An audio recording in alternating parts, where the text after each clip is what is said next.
We need to have a much-needed conversation. K-pop fans have a serious problem. I was literally scrolling on X one day, and then I come across this. I honestly have no words, but at the same time, I'm not surprised. I've probably seen K-pop fans do worse than this, but that's exactly the problem. K-pop fans have this obsession of bringing up Sulli, using her as a way to hate on female idols, and it's disgusting. It's not tribute. It's not admiration. It's weaponization. Comments like these are not only disturbing, but deeply disrespectful to Sulli's memory and the very real struggle she went through. To turn her trauma and tragic passing into a laughing matter, a threat, or a joke is horrifying. Now, if you're new and unfamiliar with who Sulli was or what happened to her, I briefly touched on her story in my Hate Train video. But if you haven't seen it, or don't feel like watching the whole thing, here's a rundown of what happened. Sulli, whose real name was Choi Jin-ri, was a South Korean singer, actress, and former member of the girl group FX. She started out as a child actress, debuting in 2005 at just 11 years old in the historical drama Ballad of Seodong. In 2009, she debuted in FX under SM Entertainment, and the group quickly became one of the most influential second-generation K-pop acts, known for their experimental style and strong performances. However, that all came to a head when rumors of Sulli and rapper Choi's dating started circulating after they were spotted on a supposed date and holding hands.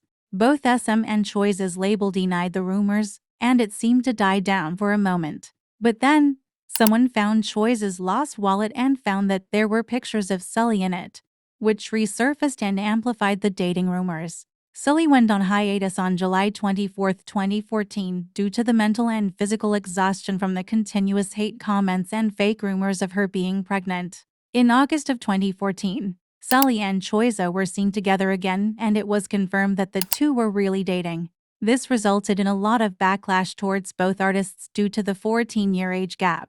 On August 7, 2015, Sulli officially left FX. Sulli faced harsh judgment for her decision to leave FX. Many speculated that her departure from the group was because she didn't have a good relationship with her members, which couldn't be further from the truth, as the members and Sulli continued to be friends despite her stepping away from the group. Not long after her departure, she created a public Instagram account, which should have been harmless, but even that became a target as she was bombarded with awful comments from netizens filled with misogyny, calling her slurs, and telling her to have children. Then in October, Sulli posted a drawing she made of her close friend IU to show support for IU's comeback, Red Queen. That innocent act led to yet another wave of hate. She was attacked for supporting IU and not FX, that were scheduled to have a comeback days later. In response, she posted a teaser of the group's upcoming album as a way to show that she is still supporting FX, but that didn't matter as she continued to be harassed. She began embracing and expressing a more sensual side of herself, which is a very natural evolution. However, it clashed with the conservative expectations of the public, so it wasn't well received by the majority. Although Sulli was already receiving tons and tons of hate since her debut, this seems to be what started the hate train against Sulli that would leave an everlasting scar on not only her, but the K-pop industry as a whole. It was no longer hate that every public figure is exposed to. It was full-blown bullying and harassment on a deeply disturbing level. Sulli wasn't just disliked by some, she was treated like a punching bag. For many, targeting her became a twisted form of entertainment, and the hate only grew more intense and scary with each passing day.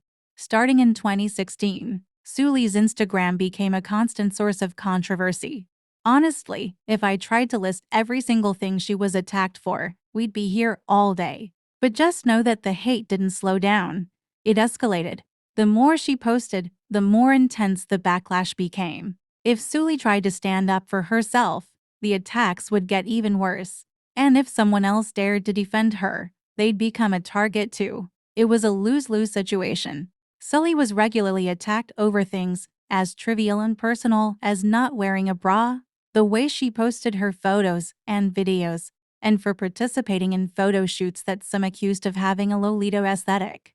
One particularly notable incident involved a photo of her with fellow singer and close friend Guhara. The image sparked massive backlash, with both women being harshly criticized. They were accused of sexualizing a product that was intended for babies, and the outrage spiraled. People called for boycotts of the brands Sulli endorsed, and some even went as far as emailing Johnson & Johnson to complain about the photo. The brand caught wind of this and responded to the photo, claiming that they don't condone the objectification of any person and appreciating the public flagging this misrepresentation of the brand. Sulli faced intense backlash simply for behaving like a typical 22-year-old, dancing, drinking, and enjoying herself at a club. Rather than seeing her as a young woman living her life, people painted her as unstable. Some even went so far as to plead with Choiza to take her to a hospital, implying she was mentally unwell. In March 2017, Sulli and Choiza ended their relationship. Just days after the news broke, Dispatch released photos of Sulli with some close friends and an unidentified man, sparking dating rumors and cheating allegations. The man turned out to be a director, and it was soon confirmed that he and Sulli were in a relationship. Despite the timeline being entirely her business, Sulli was harshly criticized for dating just 2 months after her breakup with Choiza. Her new boyfriend also faced intense pressure. The sudden lack of privacy took a toll on him. By July, the couple had broken up. The director explained that the relationship became too difficult to maintain due to the relentless public attention surrounding them. An idol once tried to defend Sulli in a song after seeing all the malicious comments, but as expected, it was bashed by the public and the music video for it is now unavailable to watch. In an episode of her reality show Gin Restore, Sulli opened up about her long struggle with panic disorders, revealing that she had been dealing with them since childhood. She spoke candidly about how deeply she had been hurt by others over the years, to the point where she felt completely broken, like no one truly understood her or stood by her side. In one of her live streams, Sulli appeared visibly sad and was mostly silent for nearly 10 minutes, a moment that left many viewers genuinely concerned for her well-being. But of course, the hate didn't stop. In another live stream, she openly questioned why she was so hated, saying she wasn't a bad person. In June 2019, Sulli took on the role of host for the talk show The Night of Hate Comments. The program aimed to confront the harsh realities of cyberbullying by having celebrities read and respond to malicious comments directed at them. Sulli's involvement was both powerful and deeply personal. She wasn't just hosting the show, she was living its reality. Throughout the episodes, Sulli brought a unique vulnerability and strength to the role. She didn't shy away from difficult conversations, often addressing her own experiences with online hate. Her willingness to confront the cruelty head-on earned her praise for her honesty and bravery, but it also came with emotional weight. You could sense, at times, that reliving those traumas publicly wasn't easy. Despite the show's important message, the hate didn't let up. In many ways, the very issues The Night of Hate Comments tried to expose were still playing out in real time for Sulli herself. On October 14, 2019, Sulli was found unconscious in her home after taking her own life in Seongnam, South Korea. She was only 25 years old. Her passing was reported all across the globe and, tragically, brought her outpouring love and sympathy she had been so cruelly denied while she was alive. Her death sent shockwaves through the entertainment industry and forced a broader conversation about the toll that online harassment and public scrutiny can take, particularly on K-pop idols, who are expected to maintain a flawless image under impossible pressure. For many, it was a wake-up call that behind every celebrity is a human being who can only take so much. The South Korean government proposed a bill informally known as the Sulli Law. It aimed to curb cyberbullying by enforcing stronger penalties for malicious online comments and requiring platforms to verify user identities to prevent anonymous abuse. While the proposal sparked important debate, it ultimately failed to pass. Despite this, her legacy continues to be remembered. To this day, Sulli remains a symbol of vulnerability, strength, and the cost of speaking out in an industry that often punishes women for stepping out of line. Her story serves as a cautionary tale of the consequences of cyberbullying, a harsh reminder of whatever you say online can leave a lasting impact on people, sometimes ones they can never recover from. The damage words can do is irreversible and you can never take it back. What you say is what you say, And Sulli's case proves this. However, it seems as if K-pop fans have not learned their lesson. Not only are they still participating in this harmful behavior, but they're weaponizing her name to attack other female idols. And it's sickening. These comments aren't just insensitive, they're violent in an emotional and psychological way. They're loaded statements with one underlying implication: you're next. I've seen this happen many times before. It happened with Jennie. It happened with Les Seraphim. It happened with Baby Monster. It happened with Kiss of Life. It happened with Lisa. It happened with Wonyoung. It happened with Nayeon. It happened with aespa. Basically, every female idol in existence. And now, Illit has become the new targets. And it's not just Sulli. I've seen people also weaponize Moonbin, another idol who tragically took their own life. The fact that it keeps happening shows how little the fandom has changed since then. Nobody learned anything. I have to ask if these people are truly people or are just monsters. Do you understand how twisted that is? These aren't just idols, these are human beings. Sons, daughters, brothers, sisters, friends, people who laughed, cried, worked their hearts out, and simply wanted to live.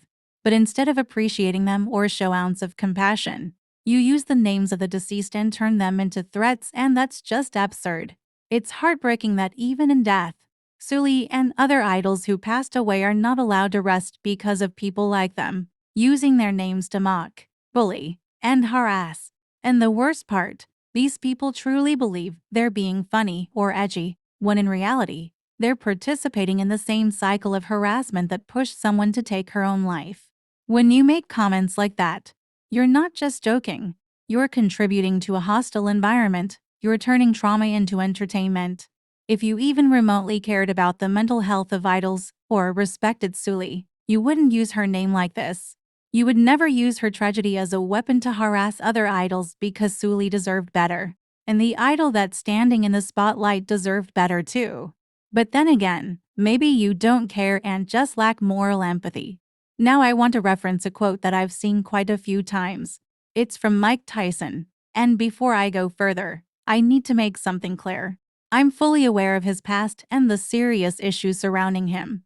He has a very controversial and troubling history, and I don't want that to be overlooked. And this is not an endorsement of him as a person.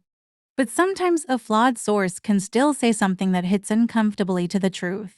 He once said, "Social media made y'all way too comfortable with disrespecting people and not getting punched in the face for it." As blunt as it is, it perfectly captures the kind of behavior we are seeing online today, especially in fan spaces. Social media gives people this illusion of distance and anonymity, which makes it so easy for people to dehumanize others. Because they hide behind a username and a profile picture they found on Pinterest, it gives them this sense of entitlement to say whatever they want without facing real-world consequences. The things people say online are things they would never have the courage or audacity to say in real life. The constant nitpicking, the body shaming, the death threats, the slurs, the insults. You people would never dare to say that in someone's face because you know damn well what you say can have consequences, which is why you feel safe saying that in a space where no one knows your identity. And that's the thing. You know it's wrong.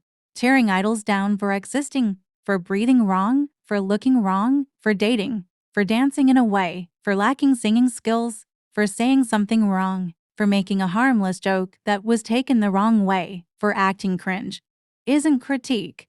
It's cruelty. You don't have to like every idol. You don't have to agree with what they choose to do. But there's a huge difference between having an opinion and launching a targeted campaign of harassment. What makes it even worse is the performative outrage and selective empathy. One moment, people are preaching about mental health, writing long threads about how we need to protect our idols, and the next moment, they're in the comments telling a teenage girl she should end her life over a voice crack. You all think you're clever. You think your comments don't matter, but they do. Every comment piles on. Every post contributes to the noise. And eventually, that noise becomes deafening to the person on the other side of the screen. It's not just one rude comment. It's thousands. It's millions. It's inescapable. It truly makes me angry how even in the big 2025, we are still in square one. We are still repeating a pattern that should have been dead a long time ago. If we don't change what we are doing head on, it's only a matter of time before we lose another idol for the exact same reasons. And when that happens, because let's be honest, at the rate we're going, it will happen. Everyone will act shocked again. Hashtags will be trending. Tribute posts will be flooding in. People will post clips with sad music and type out long paragraphs about how they always loved them, how they deserved better, how this industry needs to change. But where was that energy when it actually mattered? Where was that grace, that protection, when they were still alive? You can't claim to love someone and then spend your time tearing down people just like them. You don't get to weaponize Sulli's name, or Moonbin's, or Harris, and then pretend to mourn them later. That is not love, that's hypocrisy. Because make no mistake, what you say, what you post, what you laugh at, it all adds up. You may think your one comment doesn't matter, but imagine getting thousands of those comments every day. Imagine being a teenager or a young adult constantly told you're embarrassing, ugly, talentless, pathetic, a disgrace to your group, a shame to your country. How long do you think someone can hear that before they start to believe it? People like to say, well, they signed up for this. That's the price of fame. No, no one signs up for abuse. No one signs a contract agreeing to be hated for existing. Being in the public eye does not make someone less human. Being an idol does not mean you're no longer entitled to basic human decency. What's terrifying is that people know their words have power, and they use it anyway. They use it to mock, to bash, to bully, and they call it accountability when it's really just bullying in disguise. So here's the truth. If you find yourself typing something you wouldn't say to someone's face, don't post it. If your critique is rooted in hatred, jealousy, or internalized misogyny, it's not critique. If your words wouldn't pass in a real-world conversation without consequences, maybe that's a sign they shouldn't exist online either. Because no amount of likes, retweets, or clout is worth contributing to someone's pain. You don't know what someone is dealing with on the inside. You don't know how close they are to the edge, and if another idol takes their own life. And I pray to God that doesn't happen. But if they do, I don't want to see those same people pretend to care. Don't trend their name. Don't make a tribute video. Don't cry about how unfair it is. Because if you participated in the culture that pushed them there, even silently, even passively, you are a part of the problem. It's not too late to change, but the work starts now, not when it's convenient. Not when it's too late. Now.